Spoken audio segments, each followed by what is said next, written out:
করেছি গত পর্বে। ইমান কাকে বলে মুসা, বলো?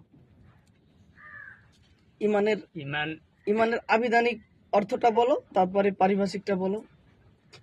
ইমান হচ্ছে সেটাই যে আল্লাহকে বিশ্বাস করা, আল্লাহকে এক বলে বিশ্বাস করা, এবং ফেরেশতা সমূহের প্রতি ইমান আনা, ফেরেশতা সমূহকে ফেরেশতা সমূহের প্রতি ইমান আনা, তারপর কিতাব সমূহের প্রতি এবং রাসূলগণদের প্রতি ইমান আনা, আর আখিরাতের প্রতি ইমান আনা এবং তাকদীরের ভালো মন্দের প্রতি ইমান তাকদীরের আনা। ভালো, এটাই হচ্ছে এটা ইমানের হচ্ছে মৌলিক সংজ্ঞা।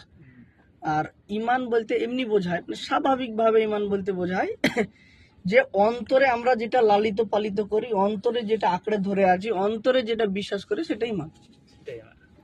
আর এটা পরিপূর্ণ হচ্ছে মুখে হ্যাঁ। উচ্চারণ করা আর আমলে বাস্তবায়ন। আর এটার পরিপূর্ণ সংজ্ঞা দিয়েছে ওলামা একরাম, এটা আমরা গত পর্বে আলোচনা করেছি যে বিভিন্ন মাযহাবের ওলামা একরাম যে সংজ্ঞা দিয়েছেন, তারা সংজ্ঞাতে